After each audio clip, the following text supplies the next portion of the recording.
Some of the other stuff, we remember throughout this, we spent a tremendous amount of time seeing consultants.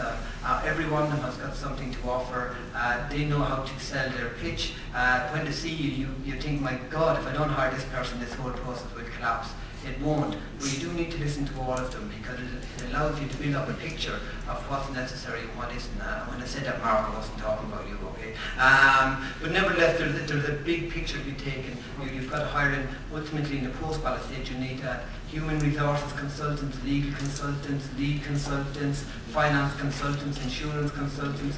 When you hire them, it seems like a gravy train, and maybe it is to an extent. But remember, it's easy come, easy go. You hire them, you get their knowledge, they leave. You're not hiring them full-time, and that's the difference. That's why you hire consultants. You hire in the capacity to do something you don't have to do yourself. They are necessary. Just make sure that the relationship is right, and you will get a lot from the relationship. We certainly felt we have. It's not always been smooth. Some of the things that we felt consultants were weak on was the local political situation, and that's where officers are important. How can somebody who comes from the outside understand who are the key politicians, what are the key issues for local politicians, what are the key issues for the tenants? This is maybe where they weren't so strong, but this is where you should be strong and will need to be strong. Some of this other stuff we did was, I suppose, which comes in for a lot of criticism, is the DVD over the offer document. The DVD is incredibly important. The offer document is 90 pages, ours was 90 pages long. It's a legal document. It doesn't necessarily read like one, but it's very, very carefully scripted so that it will stand up in court should anyone challenge it. Defence Council, how we found, was the appointment of the funders.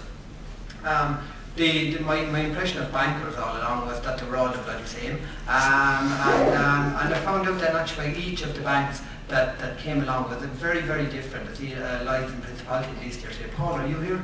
I'm sorry, Paula. You know why. Each of them were very, very different in their approach to how they wanted to deal with us. And you need to be aware of that you need to be really clear in your mind what you want your funder to deliver to you before you interview them, because you will be surprised at the difference between them. Some of them seem to want to work with you very closely on a regular basis. Others just seem to want to give you the money and then come back once a year and check that things were going well. So it was very different, but very, very interesting. We appointed some auditors recently. I was looking forward to the auditors' interviews with about as much relish as doing a DIY appendectomy. But it was really interesting what they had to offer, because a lot of them work with different organisations. We felt that they would really help us not make the same mistakes as other places, because they'd seen somebody who'd done it wrong. And so all of these people will help to make you a sharper and smarter business, which ultimately is what we really want to do. Some of the other stuff that we've been tackling about the 2PS, about the transfer of undertakings for your employees, coming over to a new organisation. We did a staff offer document along with a tenant offer document, and we really felt that smoothed away as regards to the amount of staff who are willing to come over to the new organisation, because on day one, nobody will thank you for not having a very smooth working operation. You've got to be ready to go on day one, and having the largest number of your existing staff will help. If they don't fancy working for you and they all try to stay with the local authority, you're going to struggle from day one. But the vast majority of us, with one exception, have come over very willingly. But as I said, the staff offer document helped it. We told them this was going to be different, not hugely different from the local authority, because the local authority did a lot of things right with their staff. But we were going to be just a little bit different. We've interviewed a lot of staff. We found out what are the day-to-day things that they find irksome about working where we are at the moment. And we're going to try and remove all of those things, with the exception of me, of course, to find me irksome. Some things in life are tough, aren't they? But nevertheless, they are the things that we will be tackling and trying to remove. Some of the other stuff now is just about our 2PB lists, as they call it, people who won't transfer over at the moment, but may at some point in the future.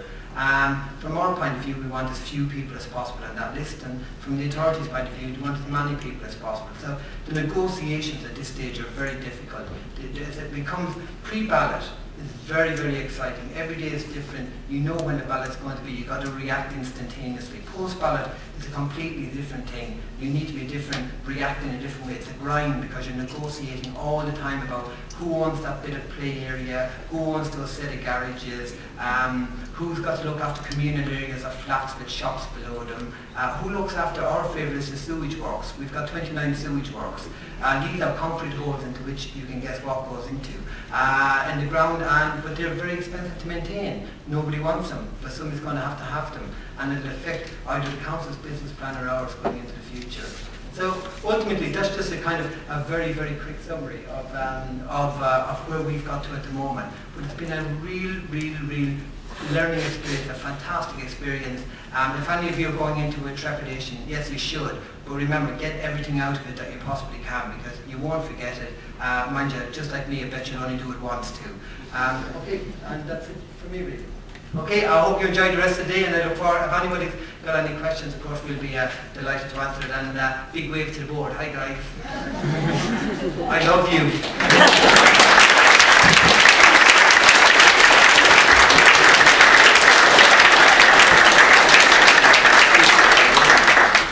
Terrific stuff, John. Thank you very much indeed. Yeah, John is going to now take some questions along with Nick as well. You may have seen that Jeff has had to race out to do some business, so